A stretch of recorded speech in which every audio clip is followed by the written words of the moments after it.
رعایتیں تو مل رہی ہے کہ حضرت نے دن بھر جہاد کیا، دن بھر مشغول رہے صحابہ کی صف بندی کرنے میں، اور رات کو کھڑے ہو گئے تو پیچھے 2-4 صحابہ کھڑے ہوئے، انہوں نے کہا بھائی بس اب رکوع ہو جائے گی، لیکن رکوع کا نام نہیں لے رہا۔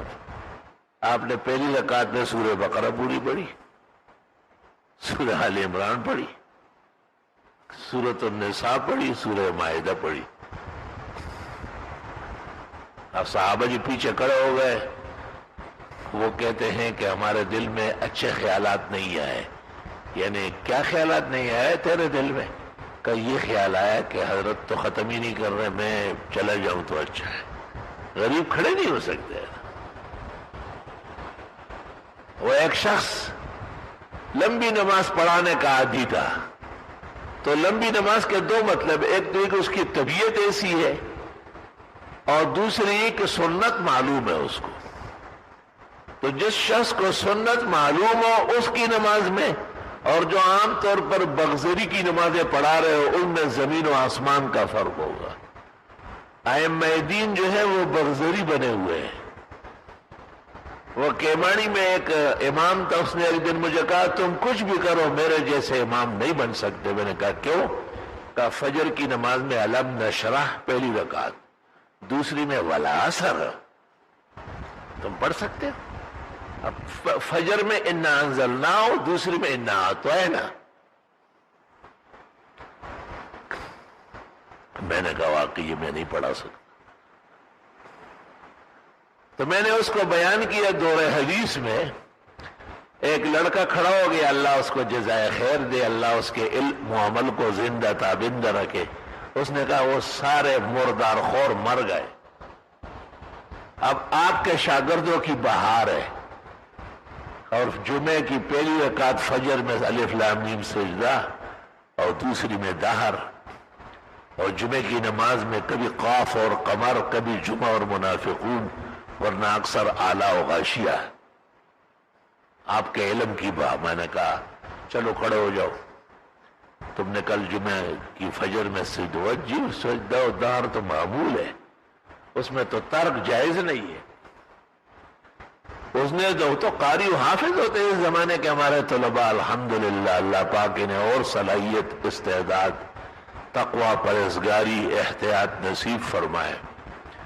الف لام میم سجدہ بھی خوب پڑھا اور سورہ دہر بھی پڑھی۔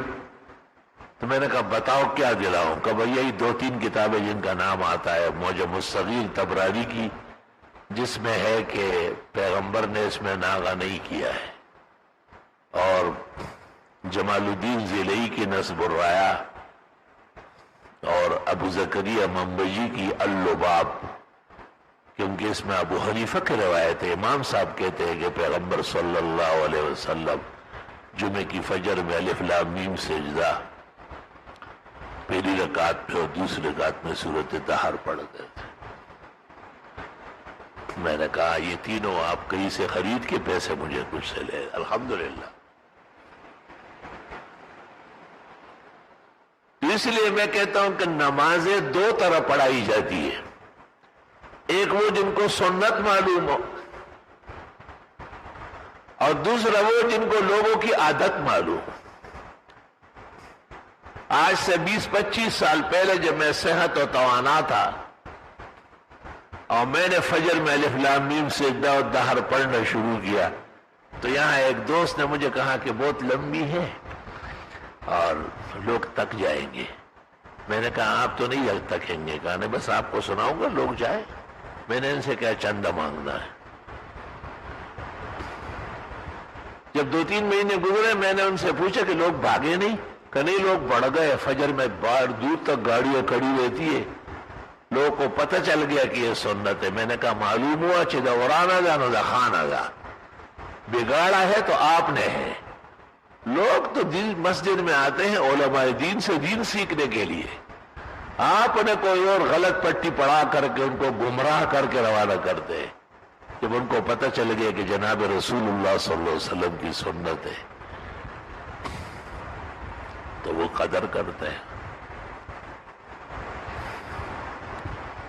ایک اور بہت بڑے بزرگ فاضل دیوبند، ہمارے فخر و مفخر، سید و سادات تشریف فرماتے ان دنوں میں، اچانک مجھ سے پوچھا یہ فجر میں تم نے کیا شروع کرا دیا؟ میں نے کہا جی الف لام میم سجدہ اور سورۃ دہر، یہ آئندہ نہ پڑھا کرو، لوگ تھک جاتے ہیں۔ اچھا جی ٹھیک۔ جب وہاں پہنچ گئے، چائے وائے پی لی، میں نے شیخ الاسلام مولانا حسین احمد کے مکتوبات پکڑ کر ان کو وہ مکتوب سنایا ہے جس میں وہ اپنے شاگردوں کو کہتے کہ فجر کی، جمعے کی فجر میں الف لام میم سجدہ اور دہر پڑھا، اگر اس پر قادر نہیں ہو تو پھر امامت چھوڑ دو۔ میں نے وہ مکتوب سنایا اور میں نے کہا حضرت آپ نے دیوبند میں بخاری ترمذی کس سے پڑھی ہے؟ کہ مولانا حسین احمد سے۔ میں نے کہا وہ کوئی اور حسین احمد تھے؟ کہتے نہیں شیخ الاسلام۔ میں نے کہا معلوم ہوتا ہے کہ جب حضرت یہ مسئلہ پڑھا رہے تھے آپ دلی میں سیر کر رہے تھے۔ ہاں میں دلی تو گیا ہوں۔